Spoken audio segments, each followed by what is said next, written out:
J'ai toujours voulu faire une vidéo 3 théories sur Hunter x Hunter. Et là, on va clairement en parler parce que je vous assure que là, je touche sur du pépite. Bon, c'est des théories que je pense que beaucoup de personnes, on en a déjà parlé, surtout dans la communauté Hunter x Hunter. J'étais dans l'époque des forums.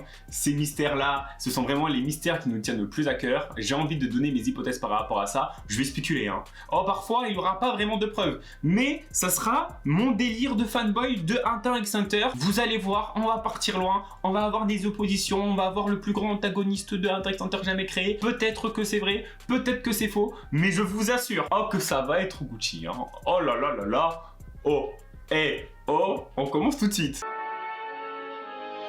Les origines de Meteor City dans l'univers de Hunter x Hunter. En tant que fan, je suis bercé par ces mystères les plus sombres. Du coup, on va essayer de voir ce qui s'est passé avant les événements de Hunter x Hunter. Savoir pourquoi cette ville s'est devenue une poubelle. Clairement, on peut se le dire, mais pas que. Depuis plus de 1500 ans, cette ville est considérée comme une décharge. Personne ne sait comment vit la population. Au début, il s'agissait d'une mesure prise par le dictateur pour isoler certaines espèces humaines et après de nombreux changements, elle est devenue une zone dans laquelle aucun pouvoir politique n'a d'emprise. D'ailleurs, il faut capter deux choses. C'est que ça date de 1500 ans. Vu que Hunter x Hunter se passe plus ou moins dans notre temps, est-ce que 1500 ans serait peut-être fin de l'Antiquité, début Moyen-Âge? Donc, la science, et même la science spirituelle, est-ce que finalement les prémices du Nen a débuté à ce moment précis? Je rajouterai qu'on parle de certaines espèces humaines, donc du coup ça peut être dense. Est-ce que finalement il n'y avait pas une opposition face au dictateur, une branche résistante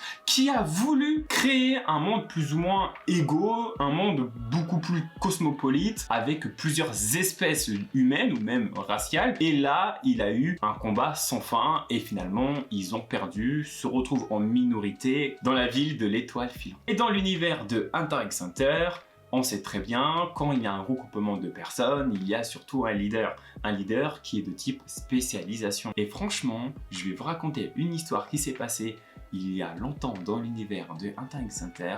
Vous allez voir, je vais vous parler d'un truc, vous allez peut-être kiffer. Un jour, un habitant de cette ville qui vagabondait dans un autre pays s'est fait arrêter pour meurtre. Il a bien juré qu'il était innocent et niait tous les faits, mais il fut quand même condamné. 3 ans plus tard, le vrai coupable fut arrêté et il a donc été révélé que le vagabond avait été condamné à tort. Par la suite, 31 personnes impliquées dans l'affaire se sont faites tuer lors d'un attentat suicide perpétré par d'autres habitants de la ville de l'étoile filante. Nous apprenons pendant l'arc Chimera Ant que ces terroristes sont appelés les martyrs et que leur utilisation est souvent requise par la ville. Il y a quelque chose de soudé et c'est pour ça que je parle d'une branche résistante qui date de 1500 ans, qui ont gardé la même idéologie face aux dictateurs et qu'il y avait un leader qui est peut-être mort en martyr, et c'est pour ça que ces gens se nomment les martyrs, parce qu'ils veulent la même pensée que cet homme. Ça se trouve, il pensait pas ainsi, mais voilà, on connaît au fur et à mesure du temps, les normes ont changé, enfin, c'est partout dans le monde comme ça. La chose qui peut être intéressante, c'est qu'il le considérait limite peut-être comme un dieu ou même comme un prophète. Et c'est là que c'est fou, parce que je vais vous raconter une histoire d'une personne qui a vécu des choses totalement incroyables dans l'univers de Hunter x Hunter. Tenez-vous prêts. Jairo est avant tout un petit garçon qui vit seul avec son père. Il a passé 12 ans de sa vie dans un taudis où il n'avait qu'un labo et 2 lits superposés. Il a appris à travailler avant de savoir parler. Son père était un homme peu communicatif et taciturne qui rentrait du travail, buvait et allait dormir, n'adressant presque pas la parole à son fils, ce qui explique que jusqu'à l'âge de 7 ans, il ne savait pas parler correctement. Jairo a vécu avec des conditions strictes, notamment en ce qui concerne ses sorties et ses besoins naturels. Il avait le droit d'aller aux toilettes que 2 fois par jour, et cela avant 21h. Son vieux lit poussiéreux grinçait beaucoup. Il recevait des coups de pied à chaque fois qu'il bougeait. Une nuit, il est violemment battu par son père à cause de ces nuisances sonores qui produisaient le lit. Quand l'envie d'uriner devenait trop stressante, il avait entreposé des bouteilles d'alcool vides prévues à cet effet. Le seul principe que le père de Jairo lui inculquait est ne cause d'ennui à personne. Jairo n'ayant jamais reçu aucun jouet de la part de son père, ces quelques mots étaient comme un cadeau. Quel que soit le traitement qu'il recevra, Jairo ne partira pas. Ces deux choses font la fierté du garçon. Mais un jour, lors de la pause déjeuner au travail, Jairo a une altercation avec un type lui révélant son secret. Ce dernier lui assène: imbécile! S'il ne te demande pas de partir, c'est parce qu'il se fait du fric sur ton dos. Jairo avait refusé cette hypothèse au fond de lui, mais sortant de la bouche de ce jeune homme cruel, son sang ne fit qu'un tour et bondit sur le jeune en lui assénant un coup de poing. Jairo se fera misérablement mettre à terre, son agresseur le finit par le pied de sa chaise à terre et le pied du jeune homme sur sa tête. Il lui révéla une dernière concession. Ce n'est pas ton père qui veillait sur toi quand tu étais malade, mais le vieux, ton voisin. Ton père se saoulait dans la chambre d'à côté. Tu n'avais rien remarqué parce que tu délirais, mais le vieux et ton père ont eu une dispute ce soir-là et il lui a dit: que feras-tu si ton fils meurt? Tu sais ce qu'il t'a répondu? Rien. Qu'il meure, j'en ai rien à faire. Jairo, à terre, voit alors passer son père, qui ne fait rien pour l'aider. Jairo comprit alors sa situation. L'univers n'en a rien à faire avec moi. Ne cause d'ennui à personne. Ces mots n'étaient pas pour son fils, mais dans son propre intérêt. Par personne, il voulait dire les hommes. Jairo en arrive à la conclusion définitive. Il n'est pas humain. Peu après, il prit le marteau qui traînait, frappa son père à mort et fuira le taudis avec l'argent.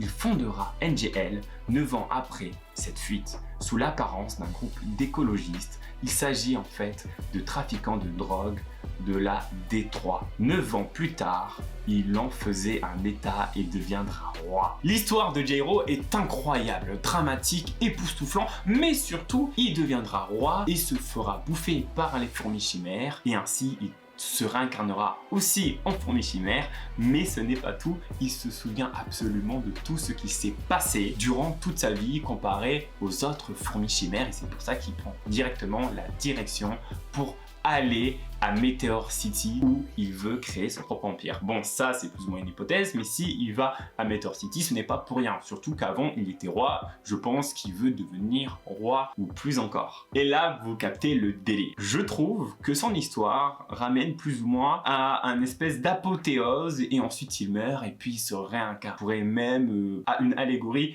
plus ou moins d'un prophète. Et je pense que ça va se passer ainsi. On sait très bien que dans l'univers d'un Tank Center, surtout à Meteor City, il y a des églises avec des croix et Kuroro a une croix renversée. C'est assez fascinant de voir ça, mais surtout, Kuroro n'a pas d'opposition à proprement parler. Et Jairo serait l'opposant le plus concret qui soit. Supposons que Kuroro soit la représentation de l'Antichrist, Jairo serait la représentation du Christ. Mais cela ne serait pas du tout déconnant que les deux s'allient pour Meteor City. Dans l'ancien lieu où il habitait avec son père, il va recruter énormément de soldats et surtout avoir beaucoup plus de fidèles que jamais pour aller clandestinement dans le continent noir pour récolter toutes les ressources. Parce que s'il arrive à choper tout ça, il pourrait devenir l'un des hommes les plus influents et les plus puissants du monde. Car de la main d'œuvre à Meteor City, il y en a beaucoup, et même dans les endroits les plus abandonnés. En soi, si on résume bien, Jairo a toutes les possibilités et toutes les capacités possibles pour devenir un antagoniste de choix, mais il peut aussi se faire des alliés extrêmement puissants. Je prends le cas de Pariston. Pariston qui n'a plus l'ascendant face à Ginfrix qui a voulu devenir plus ou moins le chef de cette expédition. Donc Pariston pourrait faire une alliance à courte durée avec Jairo pour avoir un ascendant. Je l'ai vu dans une vidéo YouTube ou dans un thread Twitter ça, mais sur le fait que Pariston pourrait donner son armée de fourmis chimères à Jairo, surtout que Jairo est plus ou moins une fourmi chimère, donc en soi ça va bien ensemble. Une alliance qui serait de courte durée, mais je pense qu'il y aurait vraiment de chouettes dialogues. Tous deux qui méprisent plus ou moins les humains. Enfin quoique Pariston pourrait quand même être fasciné, mais vu le dédain et ce côté manipulateur et ce côté toxique qu'il a, il a un dédain par rapport à l'humanité et il aime bien en jouer. Alors que Jairo voudrait bien les manipuler, mais simplement pour sa cause personnelle à lui. Il pourrait aussi s'allier avec certains princes qui pourraient vouloir gagner beaucoup plus d'effectifs et donc ça ne serait absolument pas déconnant, surtout que les prétendants ont une vision plus ou moins mortuaire de la situation. Cette guerre fratricide, elle est incroyable et Jairo pourrait en faire partie simplement pour donner des ressources. Pour conclure, j'ai l'impression que Togashi a voulu présenter un antagoniste qu'on ne voit pas encore, mais surtout qu'on nous a mis totalement un background et surtout plus ou moins une vision dans le futur de ce qu'il pourrait totalement faire. Je ne pense pas que ça soit un antagoniste qui sera là et qui va disparaître très rapidement. Au contraire, je pense que justement, c'est un antagoniste qui représente plus ou moins l'avidité, la haine que tu pourrais retrouver par rapport à l'humanité, beaucoup plus que tout. D'ailleurs, il se rapproche énormément d'un Kororo et c'est pour ça que je trouve que cette opposition serait totalement incroyable et peut-être créer une finalité dans le personnage qui est Kororo Lucifero.